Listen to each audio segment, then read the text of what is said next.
al senador Manuel Añorbe, que fue alumno mío, que todavía lo reconoce porque me dijo, maestro, ¿cómo está?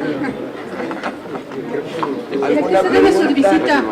Hágase un poquito más para adelante. Un poquito más para adelante. A ver, ¿A qué se debe su visita? venimos a proponer al Senado una reforma judicial del Poder Judicial de la Federación, de reforma judicial, constitucional y legal. Queremos básicamente, uno, que el presidente de la Suprema Corte ya no sea presidente del Consejo, que el Consejo de la Judicatura tenga un presidente especial. Lo sé porque es un problema el tener la presidencia de la Corte y la presidencia del Consejo.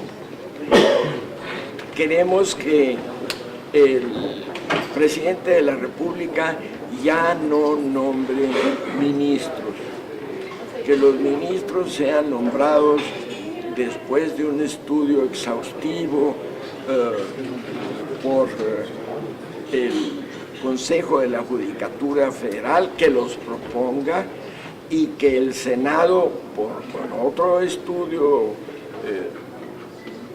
completo sobre los casos, que propongan universidades,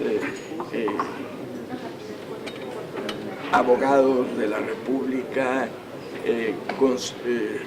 consejos de la Judicatura de la República, lo mejor, que sean lo mejor posible los nuevos componentes de las ternas,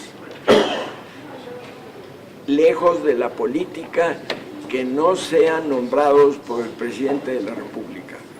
¿Nos das un nombre nada más, por favor?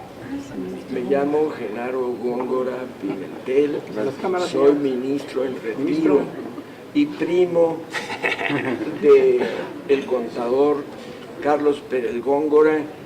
Hay nepotismo en esto. Gracias, ministro. ¿Alguna pregunta más? Escuchábamos adentro en la Junta la situación en el Poder Judicial. Ustedes que lo han vivido por ¿cómo está esa situación? Cuestión económica, pues de nepotismo, todo esto. Pues tiene que cambiar la estructura desde el propio Poder Judicial.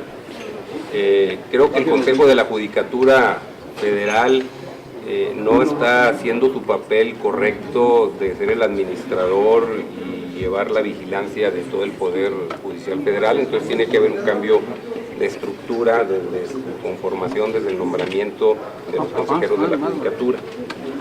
Y bueno, pues las razones son muchas, las hemos expresado, ¿no?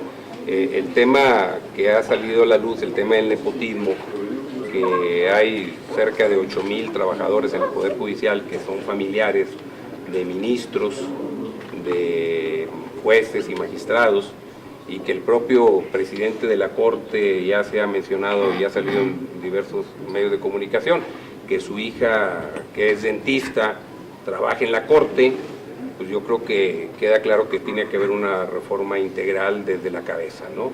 Entonces nosotros, como México Justo, estamos trabajando 100% para buscar un poder judicial eficiente, empezando con el federal obviamente, que sea un poder judicial eficiente, que dicte justicia para todos los ciudadanos de este país y para todos los que tengan un problema, una controversia, pero además que esta justicia sea, como dice la Constitución, pronta y expedita, ¿no? O son años que se llevan los juicios, entonces tiene que cambiar esto por completo, y consideramos que la propuesta que les entregamos a los senadores de reforma constitucional en cuanto a la estructura de la Corte y el Consejo de la Judicatura es fundamental para empezar con esta transformación. Posteriormente haremos llegar otras propuestas sobre ley orgánica del Poder Judicial, etcétera, pues para buscar la mayor eficiencia y que todos nosotros estemos pues con un Poder Judicial que podamos ir y acudir en cualquier momento, ¿no? Ministro, y sobre La austeridad en el Poder Judicial, ley de remuneración. Yo no soy ministro. Espérate, dale las gracias. Está muy bien eso. Más bien. Bueno, va ya avanzando. El tema importante del poder judicial, hay que analizar el presupuesto. El presupuesto debe destinarse a tener mejores jueces, mejores magistrados y mejores funcionarios. Yo creo que hay que tener gente más capacitada y no meter a parientes nada más para que cobren un sueldo.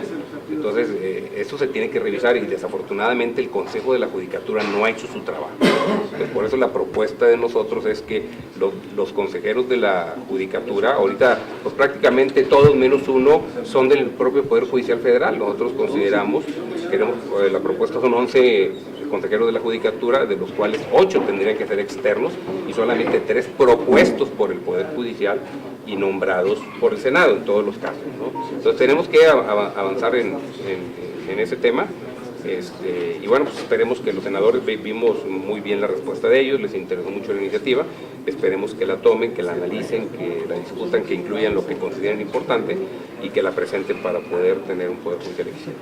Me gustaría conocer su opinión respecto a esta lluvia de amparos que ha habido en el Poder Judicial para bajarse los sueldos a que no ganen más que el presidente. Pues sería una violación si ellos se amparan, porque hay un claro conflicto de intereses.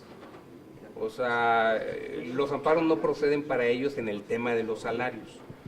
O sea, hay un claro conflicto de intereses. Un juez que va a amparar a otro juez, o a un ministro, o a un magistrado, ¿qué no le beneficia a esa resolución a él en lo personal? Sí, ¿no?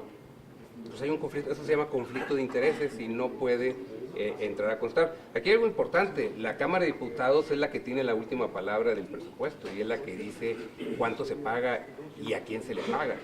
Si bien hay una disposición que dice que no se le puede rebajar los salarios a los funcionarios del Poder Judicial, pues yo la primera pregunta que haría, oye, ¿y se los autorizaron en años anteriores los salarios a ellos en forma individual? ¿O les autorizaron nada más los salarios en paquete? Porque la única publicación que existe en donde dicen los salarios, la publica el propio Poder Judicial, no la publica la Cámara de Diputados. Entonces, tenemos que revisar el presupuesto del año pasado para ver si se dijo cuánto iba a ganar el puesto de juez, el puesto de magistrado, el puesto de ministro en forma detallada. Entonces, bueno, pues ahí está el tema sobre la mesa. Lo que tengo entendido que la Corte el día de ayer se pronunció que no avanzaran esos amparos que presentaron los mismos jueces y magistrados, y yo esperaría que razonen y que vean ese tema de conflicto de intereses. Son muy amables, gracias. Gracias. Gracias a ustedes.